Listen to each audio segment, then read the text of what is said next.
नमस्कार साथियों, स्वागत है आप सभी का इंडस कॉम्पिटिटिव क्लासेस में। मैं हूं Subhash Kumar.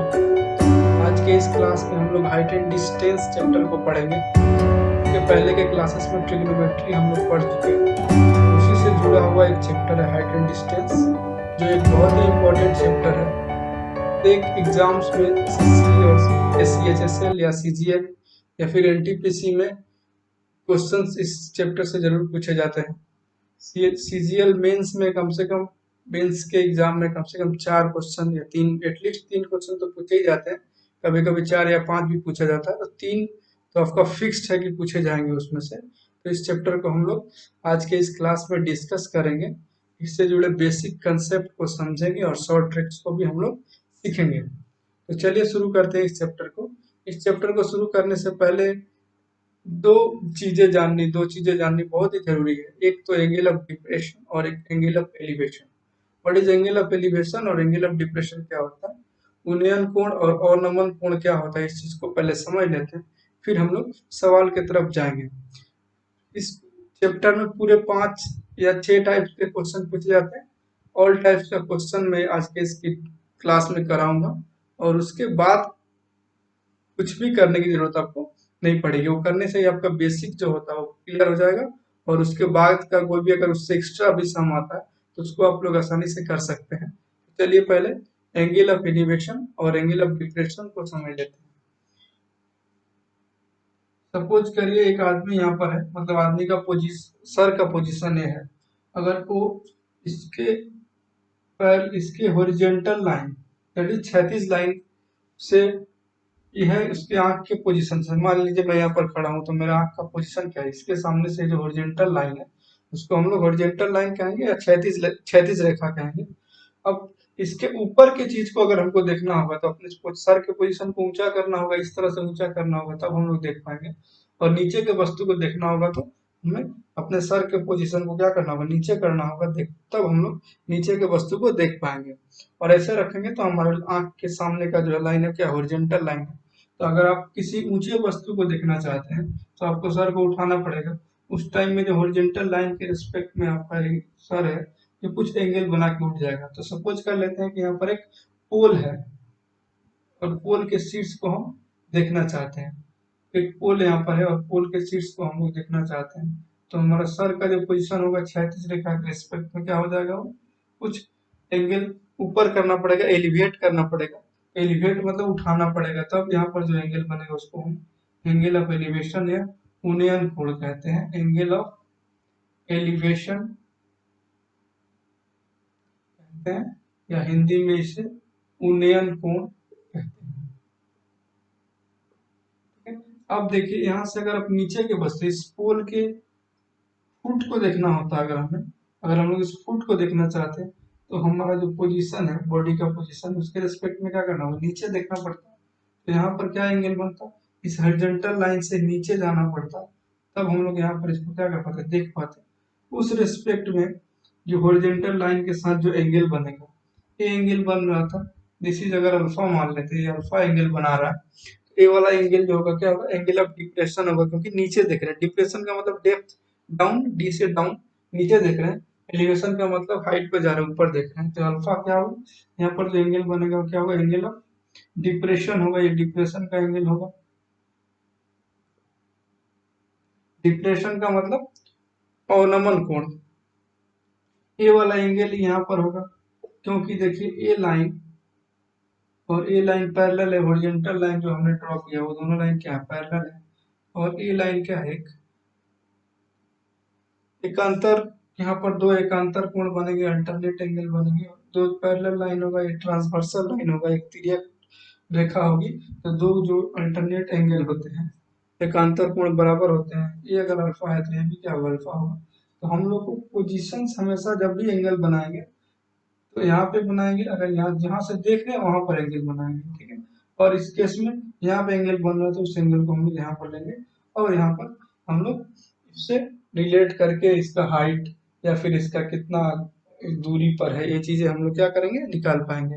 So this is, अगर इसका पोल का हाइट निकालना हो तो हाइट हो जाएगा, और एक पोल से कितना दूरी पर खड़ा है तो डिस्टेंस हो जाएगा। This is height and distance. तो जब हम लोग ट्रिग्नोमेट्री में ये चीज सीखे हुए हैं कि जब एक ट्रेंगल है तो ट्रेंगल के जो कोण होते हैं इसके भुजाओं पर क्या करते हैं, डिपेंड करते हैं। एक 90 डिग्री होता है, ये 90 डिग्री होता है, तो 90 डिग्री के सामने वाला को हाइपोटेनस कहते हैं, इसको पी कहते हैं और इसको बी कहते हैं। तो जो ये जो एंगल होगा, angle of a triangle depends upon the sides of the triangles. तो इसके हिसाब से अगर एंगल पता है तो हम लोग साइड पता कर सकते हैं, और साइड पता है तो एंगल पता कर सकते हैं। इसी कंसेप्ट पर ही ये पूरा सवाल, पूरा चैप्टर्स क्या हुआ, डिस्कस किया गया है और टिका हुआ है। तो इस एंगल को ही समझना, अगर हम लोग इस दो कंसेप्ट को समझ पा रहे हैं तो इस हिसाब से हम लोग सवाल बनाने में क्या होगा, हमें बहुत आसानी होगी। तो चलिए, जैसा कि मैंने आपको बताया कि चैप्टर को में 5 या 6 टाइप्स के क्वेश्चन पूछे जाते हैं, उसी आधार पर मैंने टाइप करके टाइप 1, टाइप 2 और इस तरह से टाइप 5, 5 टाइप्स के क्वेश्चन हम लोग इस पूरे क्लास में करेंगे। और पूरे इस तरह से आपको हमारा पूरा चैप्टर्स क्या हो जाएगा, पूरा जो चैप्टर है वो क्या कर पाएंगे, कंप्लीट कर पाएंगे। तो टाइप 1 हम लोग देख लेते हैं। टाइप 1 को मैं कहूँगा पार्ट 1, इसका नाम दे देते हैं एंगल ऑफ एलिवेशन। एलिवेशन मतलब एंगल ऑफ एलिवेशन वर्ड यहाँ पर दिया रहेगा, लेते हैं। Angle of elevation of tower, the angle of elevation of tower from 20 meter distance from its base is 60 degree. एक टावर है, टावर के फुट से 20 मीटर दूर एक पॉइंट से टावर के शीर्ष का एंगल उन्नयन कोण 60 डिग्री है। तो अब एक फुट से कितना दूरी पर है, 20 मीटर की दूरी पर है। तो हमें पता करना है कि टावर का हाइट कितना था। एक टावर है, ये भी एक हाइट टावर है, और टावर के फुट ए से 20 मीटर दूर एक पॉइंट सी से एंगल ऑफ एलिवेशन कितना, 60 डिग्री है। तो हमको टावर का हाइट पता करना है, इसका एच पता करना था। बहुत आसान सा सवाल है। देखिए, इस तरह के सवाल को जब भी बनाएंगे तो हम लोग इन एंगल्स का रेशियो को हम लोग आसानी से समझ लेंगे, तब हम लोग आराम से कर पाएंगे। देखिए, जब 60 डिग्री होता है, इस ट्रायंगल में एक एंगल 60 डिग्री होता है, यहाँ पर अगर 60 डिग्री है तो इसके पी बी और एच का रेशियो क्या लेना है, ये आपको यहाँ पर हम बता दे रहे हैं।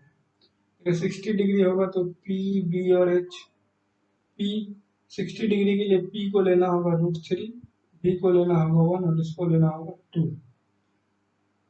दूसरा, जब 30 डिग्री होगा तो आपको पी का वैल्यू लेना है 1, बी का लेना है √3 और एच का लेना है 2।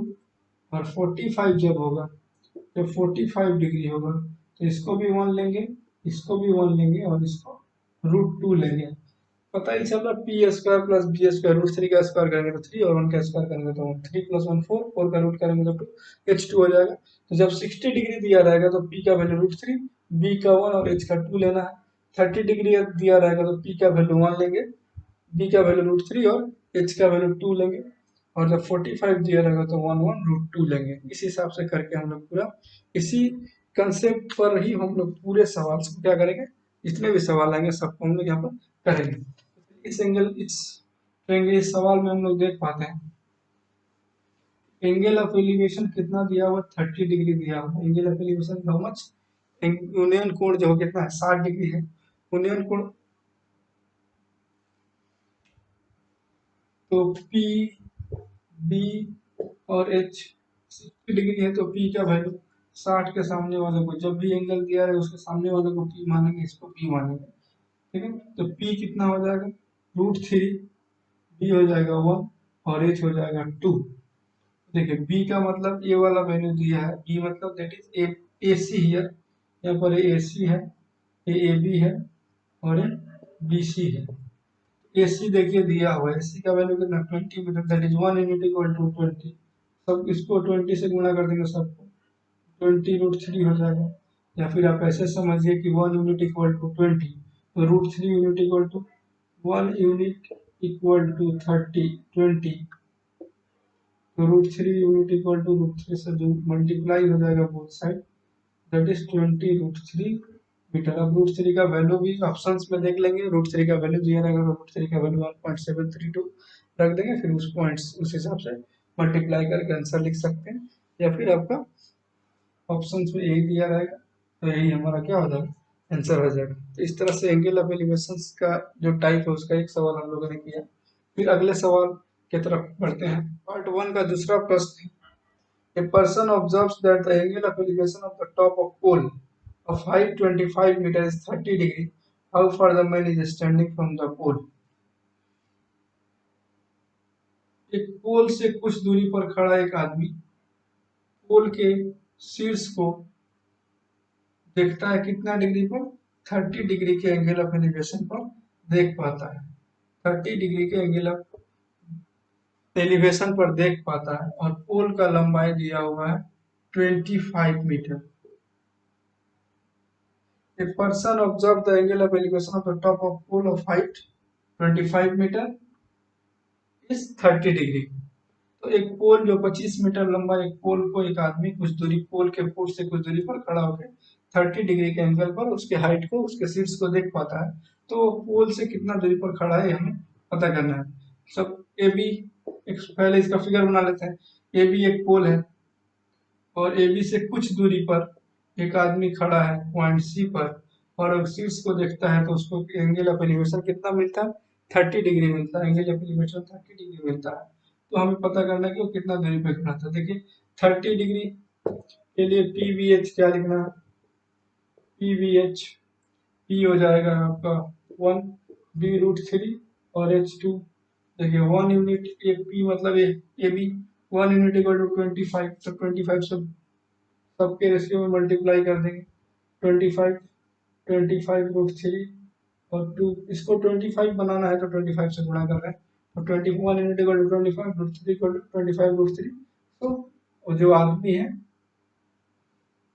टावर के फुट से टावर के टावर का जो निचला टावर के फुट से 25 रूट 3 मीटर दूर खड़ा है। ये हो जाएगा 25 रूट 3 मीटर्स।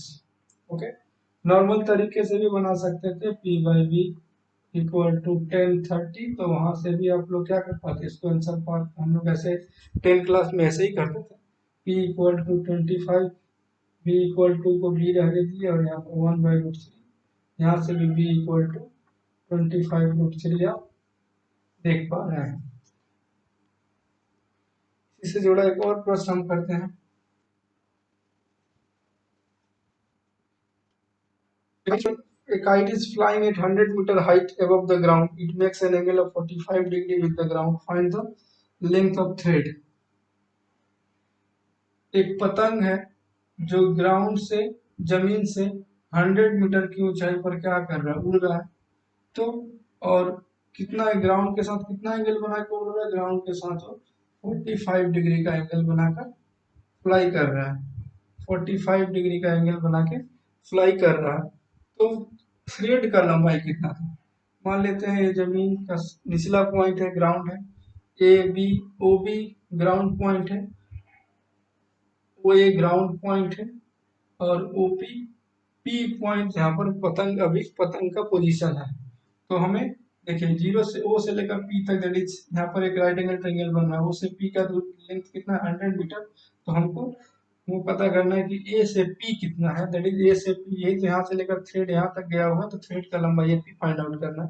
देखिए 45 है तो 45 है तो क्या लिखेंगे हम लोग, पी बी एच 45 के लिए 1 root two.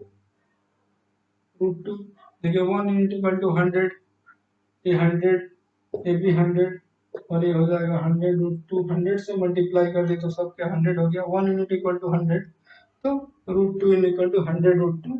So the length of the thread हो जाएगा 100 into 1.414 that is 141.4 that is 141 meter. अगर नियरेस्ट पॉइंट में लेंगे तो 141 मीटर क्या हो जाएगा, थ्रेड का लंबाई है। 144 मीटर लंबा सूता से अगर हम काइट को उड़ाते हैं तो जमीन से 100 मीटर की ऊंचाई पर जाके उड़ेगा, अगर एंगल अगर ग्राउंड के साथ 45 डिग्री एंगल बना के रखा हुआ है। अगले टाइप में बढ़ते हैं।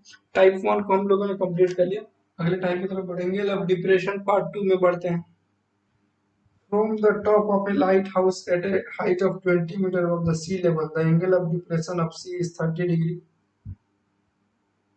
Find the distance of the sea from the foot of the lighthouse.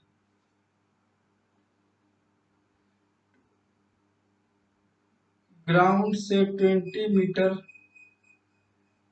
C level से 20 मीटर ऊंचा, 20 मीटर ऊंचे एक लाइट हाउस से एक बोट का एंगल ऑफ डिप्रेशन, बोट का एंगल ऑफ डिप्रेशन 30 डिग्री है।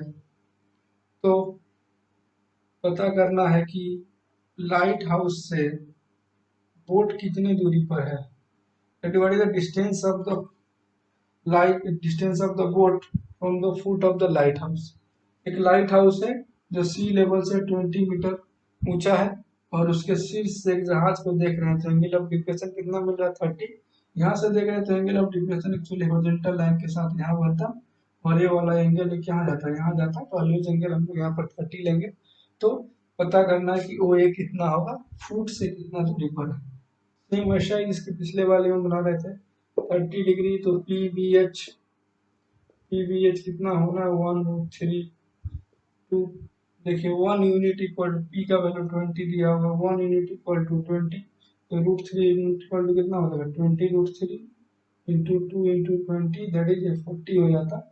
इसका तो खैर यहाँ पर जरूरत नहीं है, हम लोग यहाँ से देख लेते हैं कि वो जहाज कितना दूरी पे है, 20√3 मीटर्स पर क्या है रूट, अगर पॉइंट में देगा तो 1.732 करके इसका मल्टीपल वैल्यू भी निकालेंगे तो हमको पता चल जाएगा दैट इज 20 इंटू 1.732, 4 6 34, यहाँ एक पॉइंट चला जाएगा दैट इज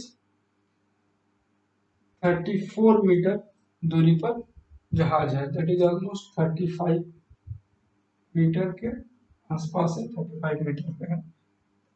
इस तरह का एक और सवाल हम लोग कर लेते हैं। पहला प्रश्न स्क्रीन पर आपको दिख रहा है, angle of depression of boat from light house is 60 degree which is 30 meter from the base of the light house, find the height of the light house. एक लाइट हाउस है, लाइट हाउस के foot से 30 metre दूरी पर एक जहाज है जिसका एंगल ऑफ डिप्रेशन है 60 डिग्री, इसका एंगल ऑफ डिप्रेशन है 60 डिग्री। हमें पता करना है कि लाइट हाउस का हाइट कितना। ओपी एक लाइट हाउस है और ए पॉइंट्स पर एक जहाज है और ओ से ए का डिस्टेंस 30 मीटर दिया है और एंगल ऑफ डिप्रेशन 60 डिग्री है। तो बेसिकली आप इसको बना सकते हैं, वीडियो को स्टॉप करके आप इसे बनाइए और आंसर मैच करिए। चलिए, आशा करते हैं आप लोग वीडियो स्टॉप करके इसको बनाया होगा। 60 डिग्री है तो पी बी एच, पी होगा √3, बी होगा 1, एच होगा 2। ठीक है, बी का वैल्यू है 30, बी का 1 यूनिट इक्वल टू 30, तो कितना हो जाना 30√3 मीटर्स, 30√3 मीटर उसका आंसर हो जाएगा। That is height of the light house is 30√3 meters. अब इसको वैल्यू रखेंगे 30 इंटू 1.73,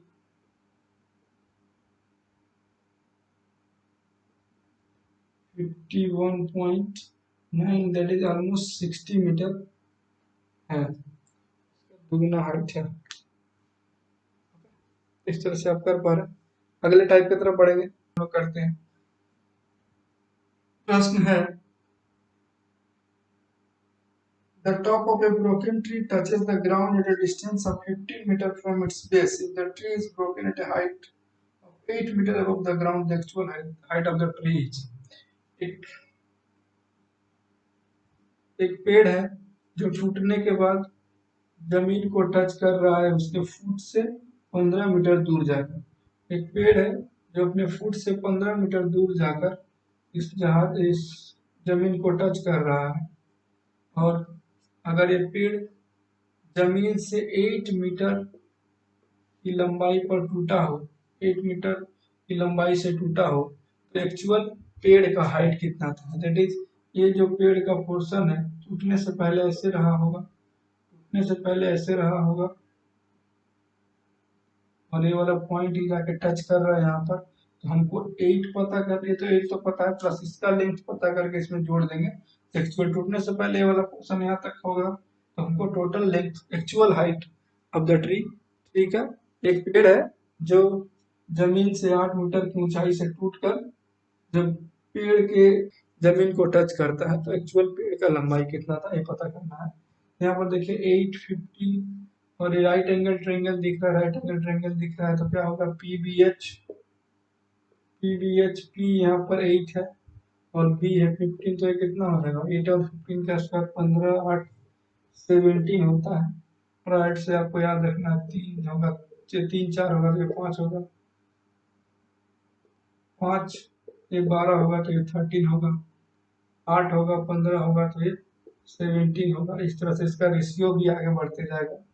28 होगा ये 45 होगा, ये वाला 53 हो जाएगा। इस तरह के चार्ट को आपको याद रखना है तो आप इसे बिना देखे क्या कर सकते हैं, इसको बना सकते हैं बिना without losing your time you can do it.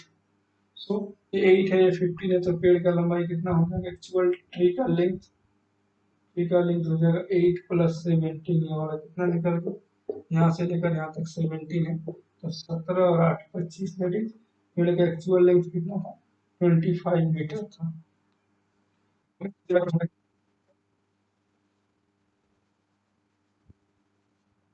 अगला प्रश्न हम लोग करते हैं ब्रोकन ट्री का दूसरा नंबर प्रश्न। A tree break due to a storm and broken part touches the ground at 30 degree to base. The distance from the foot of the tree to ground is 10 meter. Find the actual height of the tree. एक पेड़ है जो तूफान के कारण टूटकर ground से third base ground को टच करता है कितना डिग्री पर 30 डिग्री टू बेस, बेस के आधार के साथ 30 डिग्री कोण बनाकर ग्राउंड को टच करता है। And the distance from the foot of the tree to the ground is 10 meter. Tree के फुट से ग्राउंड का दूरी कितना है, एक पेड़ है ये टूट कर यहाँ से टूट कर ग्राउंड को टच कर रहा है और फुट से कितना दूरी पे जाकर टच कर रहा है, फुट से 10 मीटर की दूरी पे जाके 10 मीटर की दूरी पे जाके टच कर रहा है और एंगल कितना बना रहा है 30 डिग्री। हमें पेड़ का एक्चुअल हाइट पता करना है, एक्चुअल हाइट पता करना मतलब ये भी निकालना है और ये भी निकालना है और दोनों को क्या कर देना ऐड कर देना है। देखिए 30 डिग्री दिया हुआ है तो हम लोग लिख पाएंगे P D H E B 1/3 2 that is देखिए बी इक्वल टू √3, यहाँ पर √3 यूनिट इक्वल टू 10 तो ये वाला कितना हो जाएगा 10/√3, √3 यूनिट इक्वल टू 10 तो 1 यूनिट इक्वल टू 10/√3 और ये हो जाएगा 20/√3। दोनों को ऐड कर देंगे 1 यूनिट इक्वल टू 10/√3 तो 2 unit equal to 2 into this ना 2 10 20/√3 दोनों को ऐड करेंगे तो 30 10/√3 प्लस 20/√3 इक्वल टू 30/√3। 30/√3 को हम लोग 30 को लिख सकते हैं √3 इंटू 10, 3 को √3 लिख सकते हैं, √3 से √3 कट जाएगा, आंसर हो जाएगा 10√3 मतलब 17 10√3 मीटर लिखिए या फिर 17.32 मीटर लिखिए। ओके तो ये हुआ पेड़ का एक्चुअल लंबाई था 17.32। और अगर ये पूछता कि जमीन से कितना ऊंचाई पर टूटा तो जमीन से ऊंचाई पर टूटा था 10/√3। ऊपर से कितना हाइट से टूटा तो दैट इज 20/√3 से टूटा था। इस तरह से आप ये भी क्या कर सकते हैं पता कर सकते हैं। 3 तरह का क्वेश्चन यहाँ बन सकता है। एक की पेड़ का एक्चुअल हाइट कितना था जो हम लोगों ने किया, जमीन से कितना ऊंचाई पर टूटा दैट इज हमको भी पता करना है, और ऊपर से कितना हाइट से टूटा दैट इज ऊपर से यहाँ ऊपर से लेकर यहाँ तक टूटने से पहले ये वाला लेंथ होता है इसका, कुछ करिए यहाँ से लेकर यहाँ तक निकाल देना है। टोटल में से आप ये भी घटा देंगे तो पता चल जाएगा, बट यहाँ से एच क्या हो जाएगा डायरेक्टली आंसर लिख पाएंगे। तो ब्रोकन ट्री में इस तरह से क्वेश्चंस पूछे जाते हैं। अगले टाइप की तरफ बढ़ जाते हैं, चेंजेस ऑफ एंगल।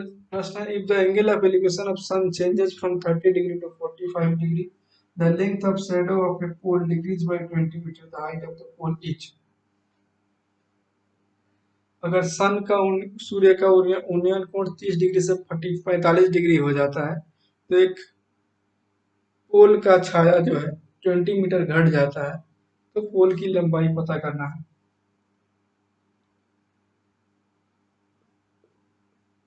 हमें पता है जब सन जैसे जैसे सुबह के टाइम में अगर हम लोग दिन के दोपहर के टाइम में निकलेंगे तो देखेंगे हमारा जो परछाई होता है वो क्या होता है, छोटा होता है।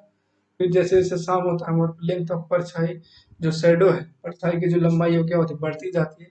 उस तरह से सुबह के टाइम में ज्यादा होता है, और जैसे जैसे दोपहर की तरफ जाता है वो क्या होता है, परछाई का जो लेंथ है, शेडो का लेंथ वो क्या होता है, कम होते जाता है। तो जैसे जैसे एंगल बढ़ेगा, परछाई का जो लेंथ होगा क्या होता जाएगा, कम होते जाएगा। यानी कि ये सुबह का टाइम का बात दिया हुआ है। जैसे जैसे परछाई बढ़ रहा है, टाइम क्या हो रहा है, जैसे जैसे एंगल बढ़ रहा है, परछाई क्या हो रहा है, घट रहा है। तो यहाँ देखिए 30 डिग्री था, फिर 45 डिग्री हुआ। पहले 30 डिग्री था और फिर 45 डिग्री हुआ। लेकिन यहाँ पर आपको ध्यान रखना कि 30 डिग्री हमेशा दूर, छोटा एंगल दूर बनेगा और बड़ा एंगल पास में बनेगा। 60 होता तो और नजदीक आ जाता है। यहाँ पर देखिए 90, यहाँ बनाते तो 90 से थोड़ा थोड़ा कम होता है, 89, 88, 80 होता। तो जैसे जैसे हम लोग इस लाइन पे रहता तो 90 होता, जैसे जैसे दूर जाएंगे एंगल भी क्या होता जाएगा, छोटा जाएगा। तो आपको छोटा एंगल क्या बनाना है, दूर बनाना है, और बड़ा वाला एंगल इस लाइन के करीब बनाना है।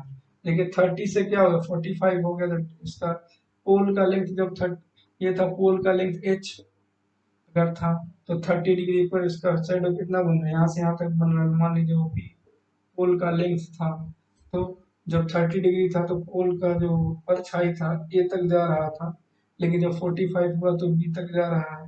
दैट इज ए बी कम हो गया, पहले ओ ए था, अभी ओ बी हो गया, दैट इज ए बी कम हो गया। तो ए बी कितना कम हुआ, बोल रहा है कि सवाल में 20 मीटर कम हो रहा है, 20 मीटर कम हो रहा है, that is this is the 20 metre कम हो रहा है। तो आप लोग यहाँ से एच आपको पता करना है। तो बेसिक सा है, दो ट्रायंगल है, दोनों को अलग अलग हम लोग करेंगे।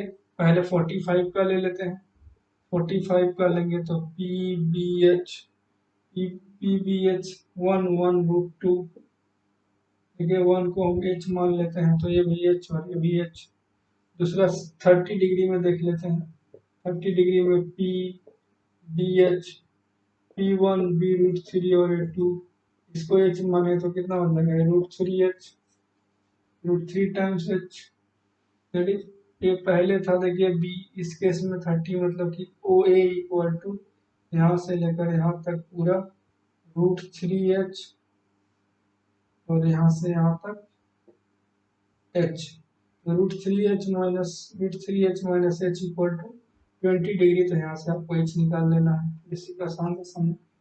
√3H minus H equal to 20, H equal to हो जाएगा 20/√3 -1, √3 - 1, फिर इसको आप रेशनलाइज कर लो, √3 + 1/√3 + 1, तो कितना हो जाएगा 10, √3 + 1, √3 का वैल्यू रख दीजिए। अगर पॉइंट में दिया हुआ है ऑप्शंस और ऐसे दिया हुआ तब तो सही है। अगर पॉइंट में दिया है तो √3 का value 1.73, 2.73, that is 27 meter, 27.32 meter इसका जो पोल का लंबाई था वो यहाँ से हम लोग कैलकुलेट कर लेते हैं। तो चलिए इसी से जुड़े, जो इसी कंसेप्ट पर जुड़ा हम लोग दूसरा सवाल करते हैं। प्रश्न है, if the angle of elevation of the top of a pillar from the ground level is rest from 30 degree to 60 degree, the length of shadow of pillar of height 50√3 will decrease by. एक pillar है जिसका length 50√3 metre दिया हुआ है, angle of elevation को 30 से 60 कर देंगे तो उसका जो शेडो है उसमें कितना कमी आएगी। ये पोल है जिसका लंबाई है 50√3 मीटर, इसके एंगल ऑफ एलिवेशन को हम लोगों ने पहले 30 था, उसको बढ़ा के 60 डिग्री कर दिया। तो इसके शेडो में कितना चेंजेज आएगा ये हमें पता करना है। दैट इज पिछले बार वाला, इसके पिछले वाले सवाल में ए बी दिया हुआ था, अब की बार में ए बी निकालना है। वहां पर ए बी दिया हुआ था, एच पूछ रहा था, यहाँ पर एच दिया हुआ, ए बी निकालना है। दैट इज कितना कम हो रहा है। मान लेते हैं वो कि एक पोल है या पिलर है, वो ए 60 डिग्री पर परछाई था और 30 डिग्री पर ओ बी परछाई था। ओ बी में से वो ए घटा देंगे, दैट इज कितना चेंजेज वो पता चल जाएगा। दैट इज हमको यहाँ पर ए बी पता करना है। 60 डिग्री के लिए लेते हैं, पी बी एच 60 डिग्री के लिए जब करेंगे तो √3 1 टू देखिए √3 equal to 50 √3, √3 unit equal to 50 √3, तो √3 कट जाएगा, that is 1 unit equal to 50, यह 50 √3, तो 1 यूनिट इक्वल टू 50 और 2 यूनिट इक्वल टू 100। फिर हम लोग 30 डिग्री में चले जाएंगे, 30 में PBH P 1 √3 2 1 का मतलब 50 √3, 1 मतलब परपेंडिकुलर ना, परपेंडिकुलर तो दोनों ही केस में सेम है, P इक्वल टू 50 √3 और √3 equal to 50 √3 into √3, that is √3 into 50 150, और ये हो जाता 100 √3 हो जाता है, इससे हमें अभी जरूरत नहीं। यहाँ पर देखिए पहले शेडो का कितना था 150 था, और 30 डिग्री में शेडो था 150 और 60 में 50 था, तो change in length of the shadow equal to 150 minus 50 equal to 100 meter का चेंज है। यहाँ से लेकर यहाँ तक 50 है, और यहाँ से लेकर पूरा 150 है, तो 150 में से 50 सब्ट्रैक्ट कर लिए, तो ये वाला पूरा कितना हो जाएगा 100। आपसे पूछ रहा था। इसी में एक और सवाल है, इसको हम लोग कर लेते हैं। Angle of elevation of A balloon from 2 consecutive kilometre stone along the road are 30 degree and 60 degree. एक बैलून जो कुछ ऊंचाई पर उड़ रहा है, उसका एंगल ऑफ एलिवेशन दो किलोमीटर स्टोन से एंगल ऑफ एलिवेशन एक से 30 डिग्री और दूसरे से 60 डिग्री है। तो यहाँ देखिए यहाँ पर क्या होगा, बड़ा वाला एंगल लेना होगा, और यहाँ पर हम लोग छोटा वाला एंगल लेंगे 60 डिग्री और 30 डिग्री। सपोज किए कि ओ एक ग्राउंड पर पॉइंट है, उससे कुछ ऊंचाई पर एक बैलून उड़ रहा है, उस पी से एक पहले माइलस्टोन जो ए पर है, एंगल ऑफ एलिवेशन 60 डिग्री और बी पर एंगल ऑफ एलिवेशन 30 डिग्री, तो पता करना है कि ओपी का हाइट कितना। अब यहाँ पर देखिए ए से बी का दूरी 1 किलोमीटर दिया हुआ है, दैट इज क्योंकि ये किलोमीटर स्टोन पी ऊंचाई पर एक बैलून उड़ रहा है, उससे पहले किलोमीटर स्टोन से एंगल ऑफ एलिवेशन इस पॉइंट से एंगल ऑफ एलिवेशन 60 डिग्री, और दूसरे किलोमीटर स्टोन से 30 डिग्री है। तो हमें पता करना है कि वो जो बैलून है कितना ऊंचाई पर उड़ रहा है, दैट इज। अब देखिए ए से बी के बीच का दूरी 1 किलोमीटर होगा, क्योंकि किलोमीटर स्टोन है। तो हम लोग देखिए पहले 60 डिग्री और 30 डिग्री दोनों में यूज कर लेते हैं। 30 डिग्री के लिए निकालते हैं, PBH P होना है 1 √3 और 2, इसको H मान लेते हैं, height of the balloon is H, और ये हो जाएगा √3H, ये वाला 2H। जब 60 डिग्री के लिए करेंगे तो PBH P इज √3, ये 1 और ये 2 हो जाएगा, √3 that is H, √3 unit equal to H, तो 1 unit equal to H by √3। यहाँ से आप समझ पाए √3 यूनिट इक्वल टू H, तो 1 unit equal to H by √3, और यहाँ पर हो जाएगा 2H बाई √3। अब हमें देखिए दिया होगा इस 60 डिग्री में OA है, मतलब ये है आपका H बाई √3, और यहाँ से लेकर यहाँ तक है √3H। √3H में से इसको घटा देंगे तो 1 होना चाहिए, that is √3H minus H by √3 equal to 1 kilometre. यहाँ से एचसीएम करेंगे तो √3 minus H, that is 2H by √3, 2H equal to √3 का चला जाएगा, H equal to √3 by 2 unit, that is height of the balloon from the ground is √3 by 2 kilometre. अगले type की तरफ बढ़ते हैं। टाइप है टाइप पार्ट 5, रिवर और body on either side. Question है Two men are on opposite side of a tower. They find the angle of elevation of the tower is 30 degree and 45 degree. If the height of the tower is 50 meter, find the distance between them. दो आदमी हैं जो एक tower के दोनों side पर खड़े हैं, इधर साइड मतलब दोनों साइड पे खड़े हैं, एक आदमी इधर में और एक आदमी इधर में खड़ा है, दो साइड पे खड़े हैं, एक आदमी को एंगल ऑफ एलिवेशन दिखता है 30 डिग्री और दूसरे को 45 डिग्री। और अगर यदि टावर की ऊंचाई 50 मीटर हो तो हमें बताना है कि दोनों आदमी के बीच की दूरी कितनी है। एक टावर है ओपी, सपोज कर लेते हैं ओपी एक टावर, एक आदमी ए पे खड़ा है और एक आदमी बी पे खड़ा है, बी पॉइंट पर खड़ा है। ए वाले ए पॉइंट पर जो आदमी खड़ा है उसको angle of elevation, A point पर जो आदमी खड़ा है उसका एंगल ऑफ एलिवेशन है 30 डिग्री और जो बी पॉइंट पर खड़ा है उसका एंगल ऑफ एलिवेशन है 45 डिग्री। ये 30 डिग्री और ये 45 डिग्री। अब इसमें इधर में 45 लेंगे तो उधर 30 डिग्री ले सकते हैं इधर, और इधर 30 लेंगे तो उधर 45 ले सकते हैं, इसमें कोई रेस्ट्रिक्शंस नहीं है, आप इधर मर्जी ले सकते हैं। स्पेशली कुछ मेंशन भी नहीं किया हुआ राइट हैंड साइड या लेफ्ट हैंड साइड में, तो इधर आप 30 लेते हैं तो उधर 45 लेना होगा। चलिए इसको बनाते हैं। ओपी का लेंथ दिया हुआ 50 मीटर, इंट्रेंगल एओपी में देखेंगे, एओपी में देखेंगे एंगल कितना है 30 डिग्री, एंगल 30 डिग्री है, एओपी में एंगल 30 डिग्री है, तो पी बी एच 1 और 30 डिग्री लाने पर 1√3 और 2 लेते हैं, 1 का मतलब 1 यूनिट इक्वल टू 50, तो 3 इक्वल टू 50√3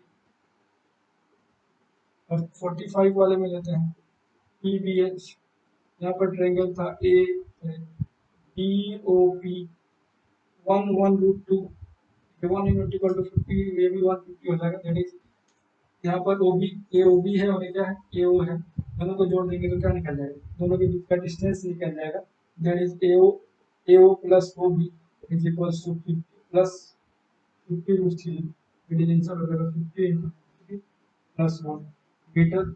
अगर पॉइंट में दिया हुआ है तो √3 का वैल्यू रखेंगे और वहाँ से पॉइंट में आंसर आप क्या कर सकते हैं, फाइंड आउट कर सकते हैं। इसका एक और हम लोग प्रश्न करेंगे।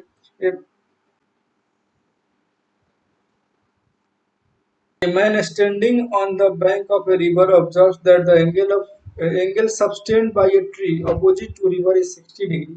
When he retires 36 meters from the bank, he finds the angle is 30 degree. What is the breadth of the river? एक आदमी है जो नदी के एक छोर पर खड़ा है और उसके दूसरे नदी के दूसरे छोर पर एक पेड़ को देख पाता है, तब एंगल ऑफ एलिवेशन से 60 डिग्री दिखाई देता है, और वो नदी से और 36 मीटर दूर चला जाता है, तब एंगल ऑफ एलिवेशन 30 डिग्री हो जाता है। तो हमें पता करना है कि नदी की चौड़ाई कितनी है। मान लेते हैं नदी के इस साइड में एक पेड़ है और ये नदी की चौड़ाई है, ए पॉइंट पर नदी का एक सिरा है, बी पॉइंट पर नदी का दूसरा सिरा है, यहाँ से एंगल ऑफ एलिवेशन जब उस बी पॉइंट पर खड़ा होकर आदमी जब उस नदी के उस साइड वाले पेड़ को देखता है तो एंगल ऑफ एलिवेशन 60 डिग्री होता है। यदि वो आदमी 36 मीटर और दूर चला जाता है तब एंगल ऑफ एलिवेशन 60 डिग्री के बजाय कितना हो जाता है, 30 डिग्री हो जाता है। तो हमें पता करना है कि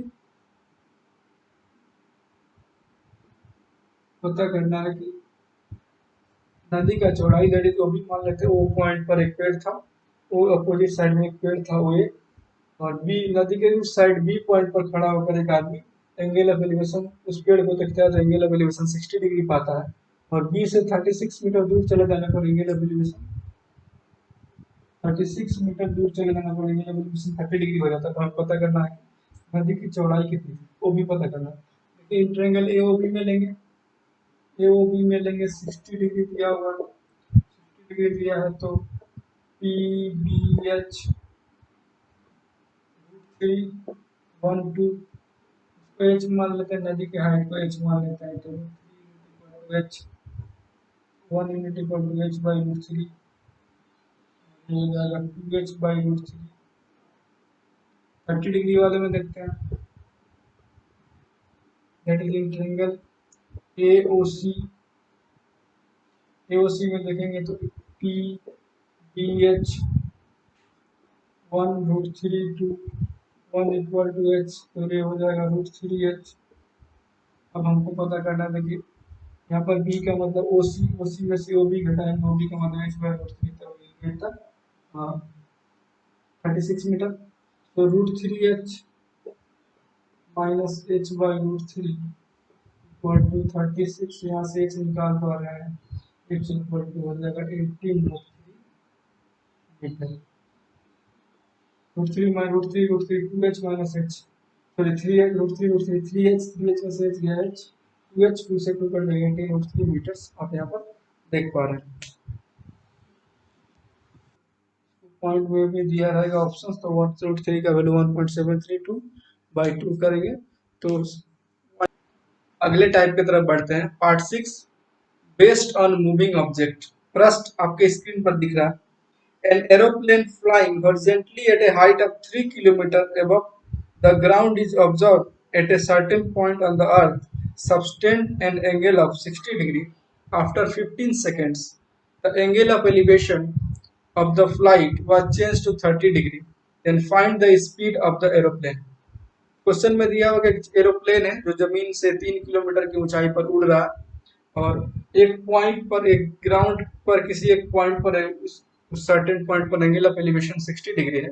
आफ्टर 15 सेकंड के बाद उसी पॉइंट पर एंगल ऑफ एलिवेशन 30 डिग्री हो जाता है। तो हमको स्पीड पता करना है। सपोज करें एक पॉइंट पी पर एक एरोप्लेन दिखा अभी सर्टेन किसी टाइम पर, और वो जमीन से कितना ऊंचाई पर है, 3 किलोमीटर पर। अब एक आदमी है जो पी किसी एक पॉइंट ओ पर खड़ा है, कोई एक आदमी है जो एक पॉइंट ए पर खड़ा है और O is the point on the ground, और पी जो पॉइंट है, पी पॉइंट पर अभी एरोप्लेन दिख रहा है। इस टाइम पर एंगल ऑफ एलिवेशन, इस टाइम पर एंगल ऑफ एलिवेशन है 60 डिग्री, ये वाला एंगल 60 डिग्री है। आफ्टर 15 सेकंड, 15 सेकंड के बाद जहाज क्या हो जाएगा, जगह कुछ दूरी पर आगे बढ़ जाएगा, कुछ दूर चला जाएगा। तब इस जहाज को अगर देखने पर एंगल ऑफ एलिवेशन कितना मिलता है, तब इस पॉइंट पर एंगल ऑफ एलिवेशन 30 डिग्री आता है। जो आदमी यहाँ पर खड़ा था ये पॉइंट पर, उसे एंगल ऑफ एलिवेशन 30 डिग्री मिलता है। इस बार पॉइंट इसको हम लोग बी मान लेते हैं। हमें पता करना है कि पी से क्यू का दूरी कितना है। अगर क्योंकि पी से क्यू जाने में कितना समय लगा, 15 सेकंड लगा है, तो पी क्यू का दूरी पता चल जाएगा और टाइम हमें पता है, डिवाइड कर देंगे तो वेलोसिटी पता चल जाएगा, जैसे कि क्वेश्चन में पूछा है।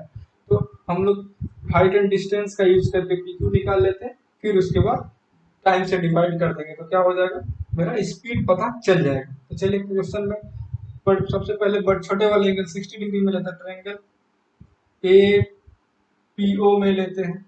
एंगल 60 डिग्री है तो पी बी और एच 60 डिग्री के लिए √3 1 2।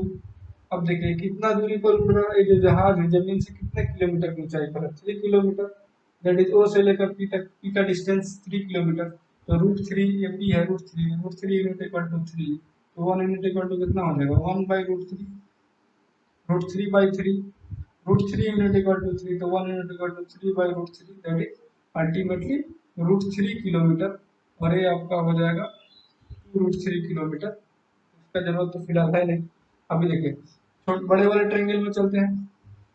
इन triangle A B Q angle कितना 30 डिग्री दिया हुआ, तो पी बी और एच 1 √3 2 1 यूनिट इक्वल टू 3, ये वाला ही तो डिस्टेंस, ये वाला A P Q P O P equal to B Q, that is अभी 30, तो 1 इक्वल टू 3, तो √3 यूनिट इक्वल टू कितना हो जाएगा, 3√3 और ये 6 हो जाएगा।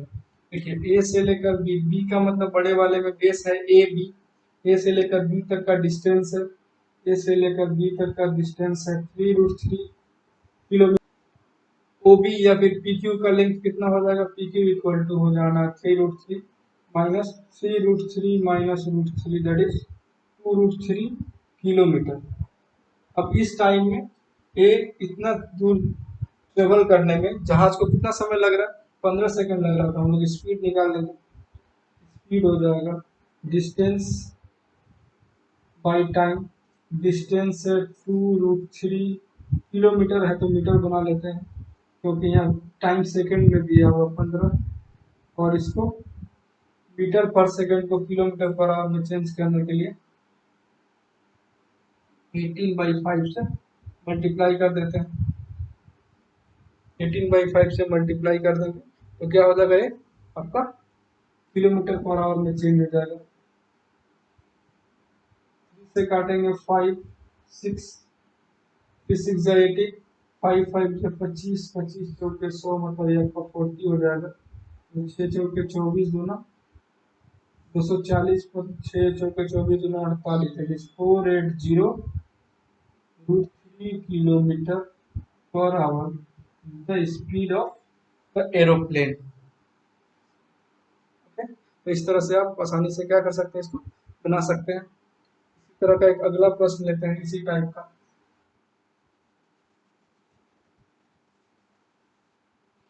A navy captain going away from a lighthouse at a speed of 4√3 minus 1 meter per second. He observes that it takes him 1 minute to change angle of elevation of the top of the lighthouse from 60 degree to 45 degree.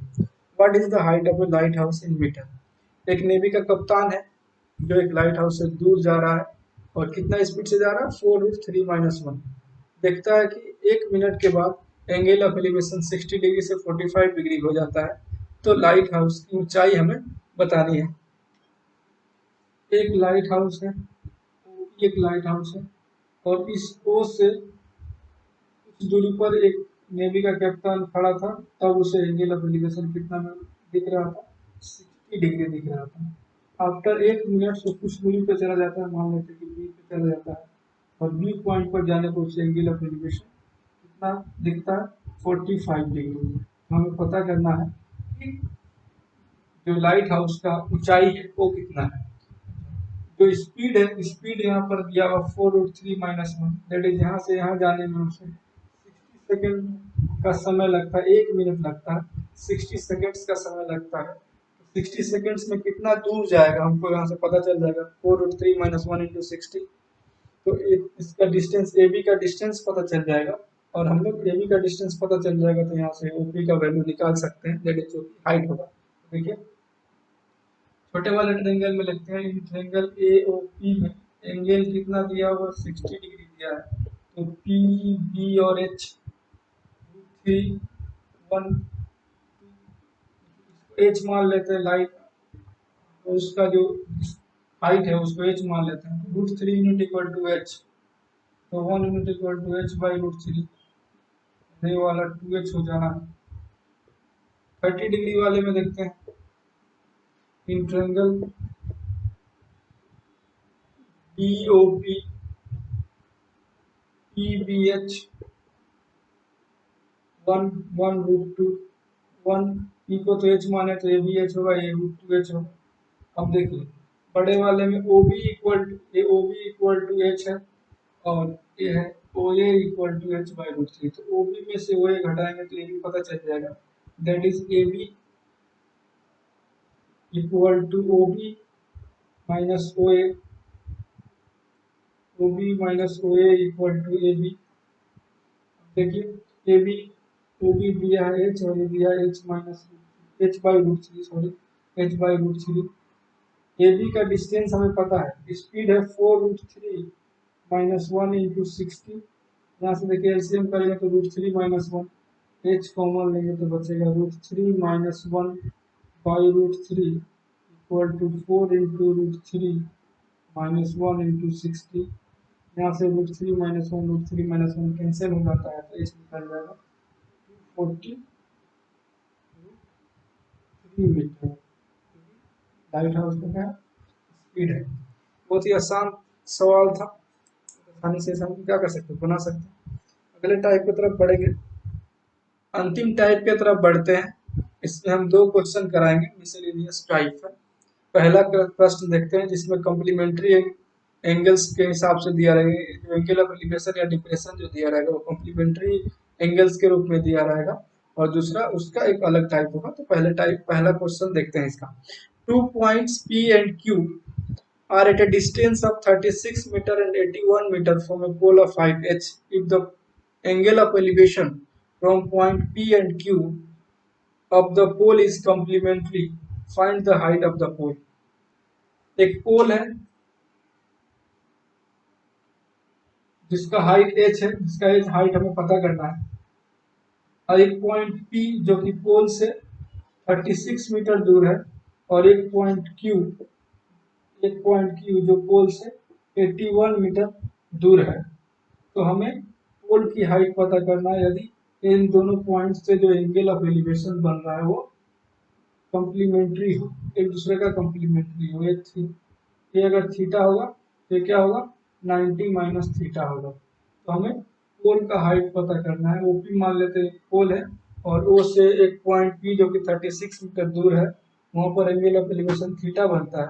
और दूसरा point Q जो 81 metre दूर है, वहां से P का angle of elevation 90 minus theta complementary है। तो हमको पता करना है कि पोल का हाइट कितना है। बहुत ही आसान टाइप है, इसको बेसिक से याद रखना। अगर ये दोनों पॉइंट पी और क्यू अगर दोनों एक साइड पे भी रहता तो भी इसी तरीके से बनाएंगे। तो देख लेते हैं क्वेश्चन को। देखिए इसको याद रखना, एच का वैल्यू हो जाएगा जो भी यहाँ दिया रहेगा 36 इंटू 81 का रूट। 36 का 6 और 81 का 9, देखिए हाइट कितना हो जाएगा, 54 मीटर हाइट हो जाएगा। बेसिक सा जब कॉम्प्लीमेंट्री में दिया रहेगा तो दोनों के बेस का जो डिस्टेंस दिया है उसको मल्टीप्लाई करके रूट ले लेंगे तो हम लोग आंसर मिल जाएगा। देखिए 36 इंटू 81 का रूट, तो 6 इंटू 9 54 मीटर। अब ये पॉइंट अगर दोनों एक साइड में भी दिया रहता, ऐसे भी दिया रहता, मान लीजिए एक पॉइंट पी लेते हैं और एक पॉइंट क्यू लेते हैं, यहाँ से यहाँ तक का 36 और यहाँ से यहाँ तक का 81 लेते हैं, तो हम लोग वैसे ही करते हैं 81 into 36 H square equal to 36 into 81 और एच इक्वल टू इसको अंडर रूट कर देते तो हमें पता चल जाता। From the top of a hill of height 90 meter, the angle of depression of top and bottom of a tower is found to be 30 degree and 60 degree. Then find the height of the tower. एक 90 metre ऊंचे हिल से एक tower के angle of depression, tower के top का angle of depression 30 degree है और bottom का एंगल ऑफ डिप्रेशन 60 डिग्री है। तो हमें पता करना है कि टावर का ऊंचाई कितना था। एक मान लेते ओपी एक हिल है जिसका हाइट है 90 मीटर। पी से ए बी एक टावर है जो बी का इसका टॉप पॉइंट है। बी को देखने पर एंगल ऑफ डिप्रेशन मिलता है 30 डिग्री और ये मिलता है 60 डिग्री। लेकिन डिप्रेशन का मतलब ऊपर से नीचे देखना है, जो हाइट होता है क्या होता है 90 से छोटा ही होता है। टॉप को भी एंगल ऑफ डिप्रेशन से दिख रहा है और बॉटम को भी एंगल ऑफ डिप्रेशन से दिख रहा है। इसका मतलब दोनों इसका पॉइंट क्या है, नीचा है। एलिवेशन अगर बोलता तो हम लोग जरूर एक पॉइंट क्या होता, ऊंचा होता। इससे आप समझ सकते हैं। तो यहाँ से हमको ए बी का लेंथ निकालना है। ए बी का लेंथ निकालने का मतलब हमको पी क्यू, ए वाला पॉइंट पी क्यू अगर निकाल लेते हैं और पी क्यू में से ओपी में से पी क्यू घटा लेते हैं, इसको क्या कर सकते हैं इजिली सब्सट्रैक्ट करके हम लोग easily Q B equal to A O, that is O A equal to Q B करके यहाँ से आप पी क्यू निकाल सकते हैं और यहाँ से पी क्यू इसमें से घटा लेंगे पूरे में से, O Q equal to A B, that is tower का हाइट पता चल जाएगा। देखिए बड़े वाले ट्रायंगल 60 डिग्री जिसमें एंगल दिया हुआ है, ए ओ पी में देखते हैं angle 60 degree, that is O P O A और A P, that is P B H √3 √3 equal to 90 metre. तो 1 यूनिट इक्वल टू 90/√3। 90/√3 का मतलब 30√3। 90 को लिख सकते हैं 30 into 3, that is 30 into √3 into √3 cut जाएगा, दैट इज 30√3 बचना है। और यहाँ पर करेंगे तो आपका 60√3 होगा।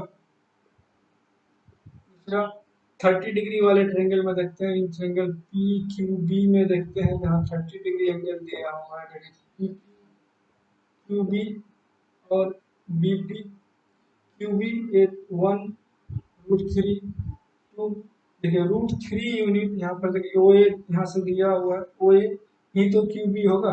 √3 यूनिट इक्वल टू 30√3, तो √3 कट जाएगा, 1 यूनिट इक्वल टू 30 निकल जाएगा। तो 30 हो गया, ये वाला हो गया आपका 30, यहाँ से लेकर यहाँ तक 30, यहाँ से लेकर यहाँ तक 30 और यहाँ से यहाँ लेकर 90। ओ क्यू पता करना, O Q that is A B AB equal to OQ equal to 90 minus 30, that is 60 meter is the height of the tower. इस प्रकार हाइट एंड डिस्टेंस के जितने भी प्रोबेबल टाइप्स थे हमने इस वीडियो में कंप्लीट किया है। स्क्रीन के अंत में आपको कुछ प्रश्न दिए जाएंगे जिसका जवाब आप हमें कमेंट बॉक्स में बता सकते हैं। अगर आपको वीडियो पसंद आया हो तो लाइक करें, चैनल को कृपया सब्सक्राइब करें और दोस्तों के साथ शेयर करें। बहुत बहुत धन्यवाद।